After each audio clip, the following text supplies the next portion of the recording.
Eu queria iniciar, pessoal, falando aqui que no começo dessa relação do mercado da solar com as concessionárias houve muito ruído, né? Parecia que nós estávamos em pontos contrários do processo, que a GD tinha conflito com a concessionária com a GD, e vendo aqui as apresentações eu vejo como a gente evoluiu nesse debate. E, em essência, não existe essa dicotomia, não existe esta briga. A concessionária, ela gera um serviço de uma concessão pública e, para nós, o maior medo é não cumprirmos a legislação. Isso é o nosso ponto fundamental. Então, é um setor tradicionalmente muito regulado, com muita regra e com muita fiscalização. Então, quando chega a GD com um olhar novo, com o ânimo, com a vontade, né, e muitas vezes contestando os procedimentos da concessionária, é importante que vocês saibam que não é o que eu gostaria ou não gostaria, é o que eu tenho que fazer. Então, vendo aqui que os debates mudaram de fórum para regulação, para orientações normativas, para os temas tributários, me parece que esse debate é o debate que deve ser feito. Nós podemos sim contestar a regra, podemos assim concordar ou não com a regra, mas enquanto a regra não muda, ela tem que ser seguida. E não é a concessionária que dita a regra ou que muda a regra. A concessionária obedece à regra, né? Então, eu queria iniciar, acho que parabenizando aqui o fórum que começa esse debate, né, que vem conduzindo esse debate com a B Solar. Acho que a Mara não está aqui, né, a B Solar do Rio Grande do Sul. Eu vi aqui que teve pela manhã também o Everson lá da SEMA, do meio ambiente, do governo e da infraestrutura, né, a Bárbara aqui, que a gente tem se encontrado em alguns eventos. E eu trouxe aqui, pessoal, nessa breve apresentação, um pouco do relato do que está acontecendo com os integradores em termos estatísticos nas demandas que vocês encaminham para as distribuidoras. Só quem aqui é integrador que trabalha com a CE Equatorial, na área da CE Equatorial? É a minoria, né? É a minoria, mas não tem importância. Essa informação especificamente é para vocês, que são os nossos parceiros de relação, mas aqueles que ainda não trabalharam, né? As portas também estão abertas, a gente tem esse olhar de atenção, porque vê nessa fonte que hoje no Rio Grande do Sul está tomando uma importância muito grande, né? Há pouco tempo atrás a energia solar ela não tinha muita relevância em termos de potência, hoje já tem. Então já se abre outras discussões como operação, como o sistema elétrico vai operar com novas fontes GD. A gente ouviu recentemente um blackout lá no Nordeste em função dessa questão de operação do sistema. Então esse tema tecnicamente tá tomando uma relevância muito grande.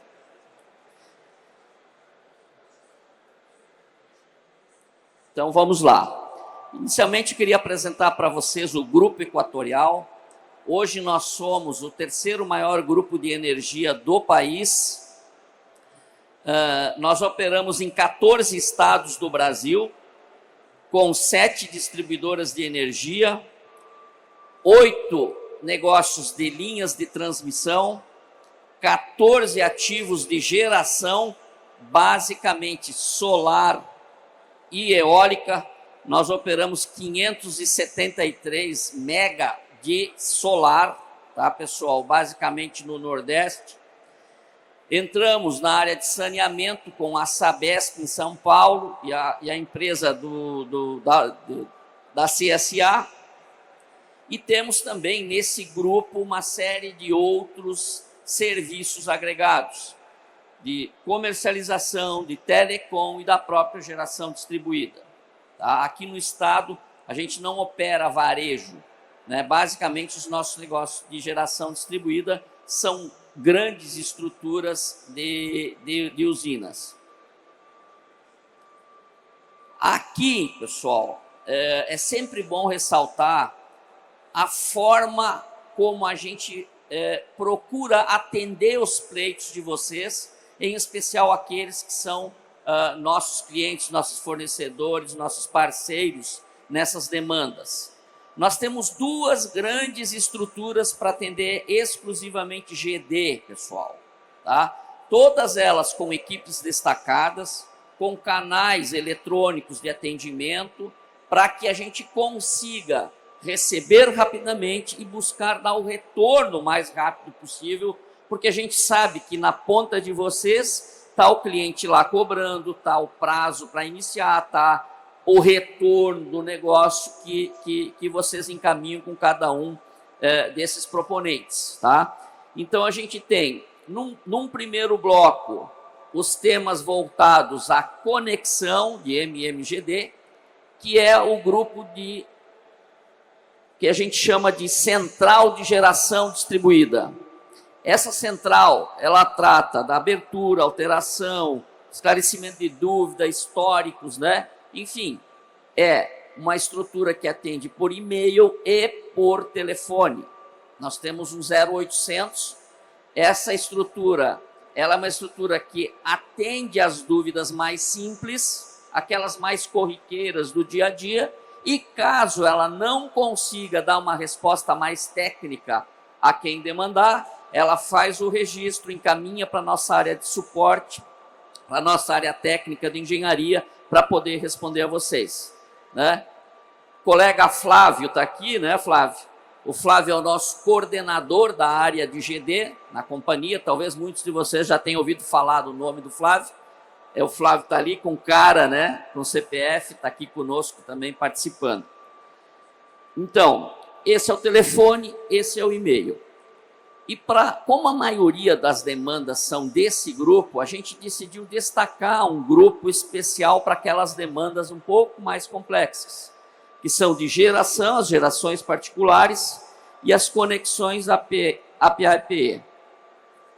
Esse tema, então, tem esse telefone que vocês estão vendo, esse e-mail que vocês estão vendo, para que vocês possam encaminhar não só as solicitações, mas também esclarecer as dúvidas. Tá bem, pessoal? Então, isso é muito importante.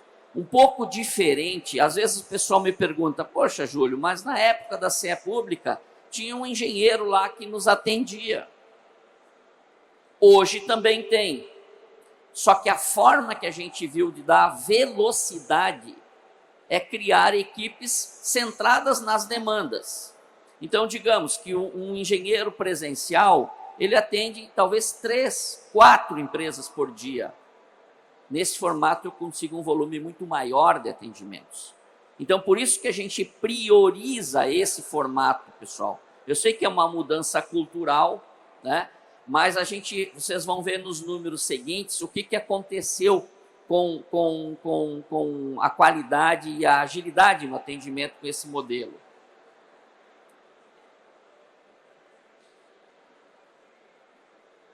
Aqui. Primeiro falando aqui, eu peguei um histórico, pessoal, de 2 anos, tá? Se a gente tem as estatísticas todas desde a época da estatal, tá?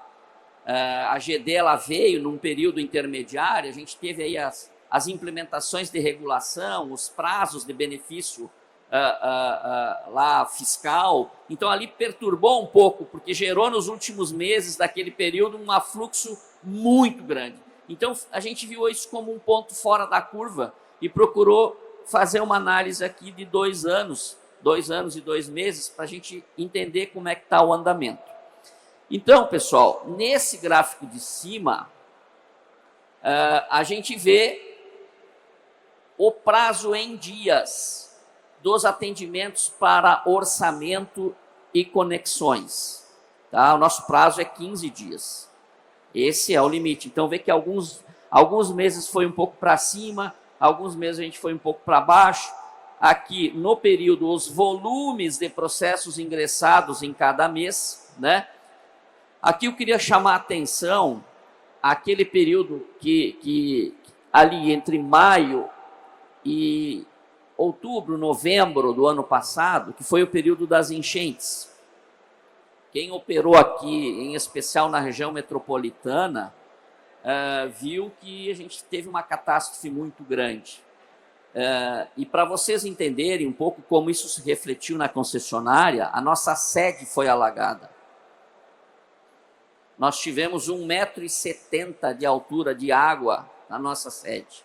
Então, inundou centro de operação, data center, computadores, pátio, veículos, tudo que tinha ali. Então, nós ficamos fora da nossa sede por 90 dias. E aí tivemos que trabalhar remoto, recolocamos. O nosso data center, pessoal, foi retirado às 11 da noite da sexta-feira, às 7 da manhã do sábado estava operando em outro local.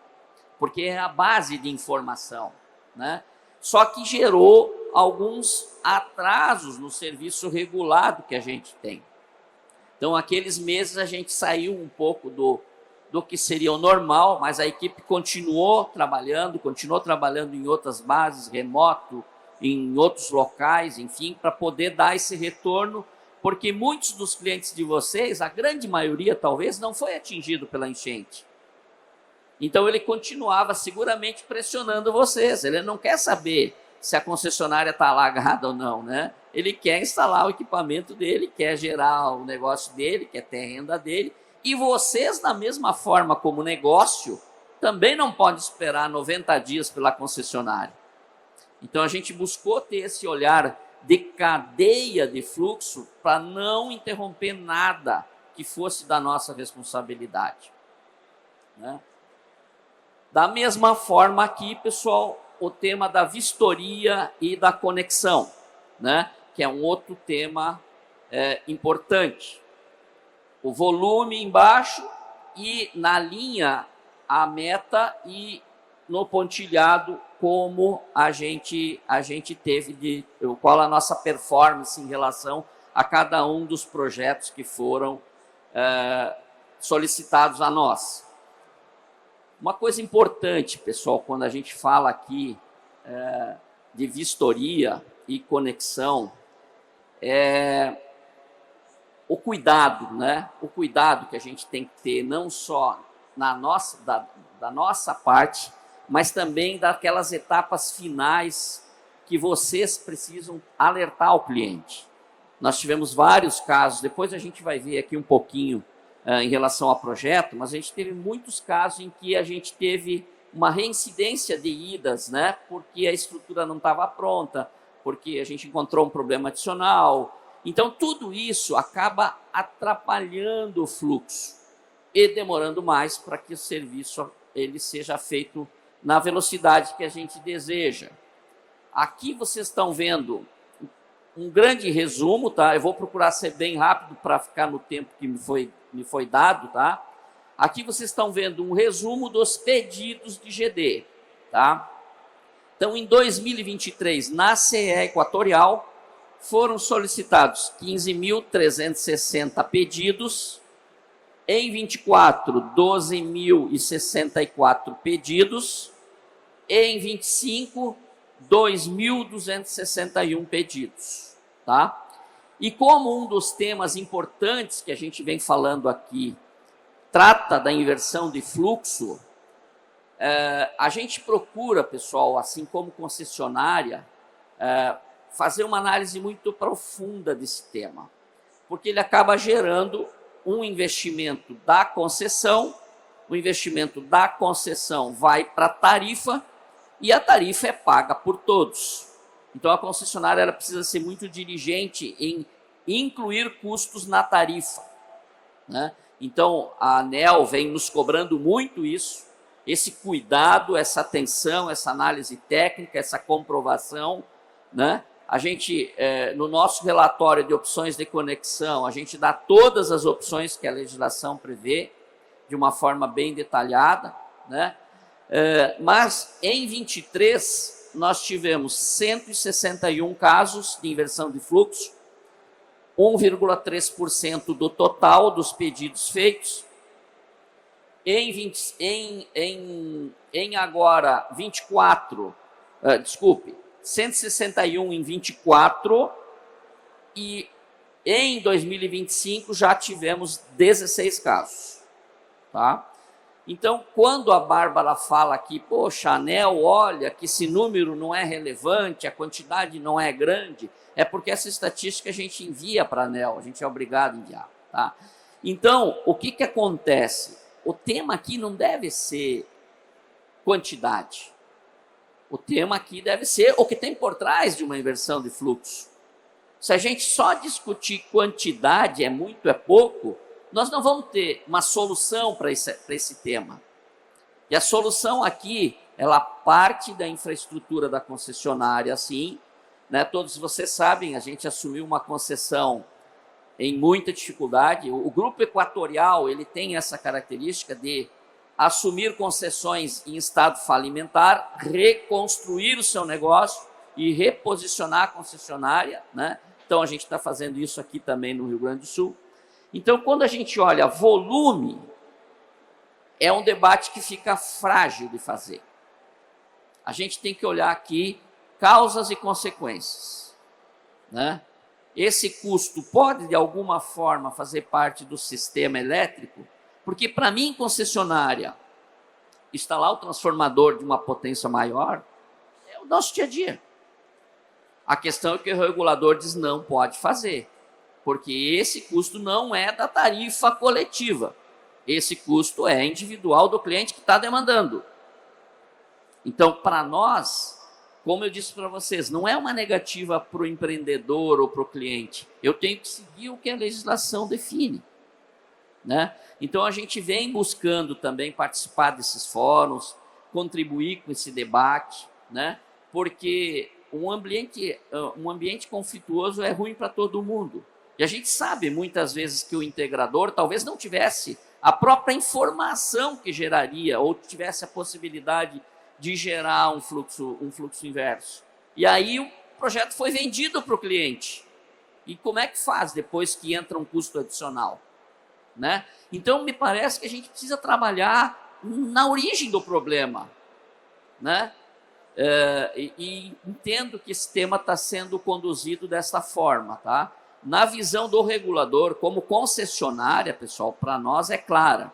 A visão do regulador, ela está no sentido de não incutir custo na tarifa, que não seja um custo coletivo, né? É a famosa participação financeira do consumidor, né? Esse é um debate que pode até ser feito com mais profundidade em outro evento. Tenho 5 minutos, né? Mas eu queria também, pessoal, falar aqui um ponto, como ponto de atenção, em especial para vocês. A gente percebe, olhando os números, ó, por exemplo, desses 2.261 projetos que foram ingressados, 509 tiveram mais de uma análise. Vocês encaminharam o projeto, bateu na trave e voltou, né? Então, isso é ruim para vocês, é ruim para o cliente, que espera mais tempo, porque aí vem de novo para a reanálise, de novo tem que entrar nessa cadeia, de novo a gente vai colocar custos nesse processo, né? E é ruim para vocês como integradores e para nós como concessionária também. Nós fizemos o ano passado, eu vou falar em seguida disso, mas vamos repetir de novo esse ano, um fórum para debater esses temas, tá? As principais divergências, pessoal.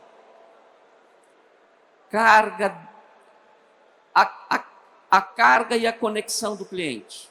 O projeto entra como monofásico e é bifásico. Ele entra como trifásico e é monofásico. O engenheiro nem olha, ele vê ali divergência, devolve, né? Então, isso está na mão de vocês, integradores, pessoal. Está na mão de vocês, esse cuidado. Deem uma olhada, né? Se eventualmente o projeto foi feito de forma remota, se certifiquem bem das informações. Olhem a lista dos documentos, pessoal. Se vocês não encaminharem a documentação, aquela equipe lá do primeiro atendimento, o que ela faz? Nem chega para análise técnica.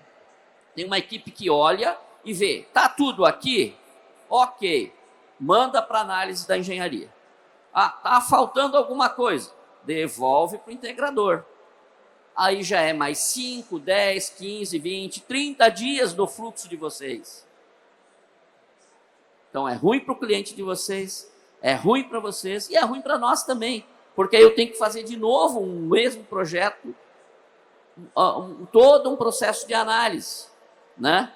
Então esse aqui é um ponto importante, um ponto de atenção. Aqui, pessoal, como é feito basicamente a análise, né, daqueles 16 casos que a gente teve esse ano de fluxo inverso? A gente usa aqui o software Interplan da Diamond, né, que é um sistema que monitora, que controla o sistema, que vê os temas de consumo e carga de toda a nossa rede. E esse software ele nos dá exatamente os pontos que pode ter esse risco, que pode ter esse problema, enfim. Isso vai no relatório também, né, que é dado lá para a inversão de fluxo. Aqui eu só fiz uma figura rápida, né, porque a gente verifica sobrecarga, níveis de tensão, né, para um eventual recondutoramento, ou aqui um desdobramento de circuito, ou uma troca de transformador, enfim. Aí a gente tem ali a solução proposta. E geralmente a inversão de fluxo, a proposição vai para custo do cliente, porque ele é um benefício particular em relação a uma tarifa coletiva. É assim que o regulador vê. E se eu não faço isso, o regulador olha e diz que eu não estou cumprindo a legislação e vai lá e me autua, né? Aqui, pessoal, são os principais normativos. Eu acho que isso aqui é chover no molhado aqui para vocês já operam isso há bastante tempo, né? Mas vocês perceberam recentemente que a legislação ela vem mudando. Ela vem mudando.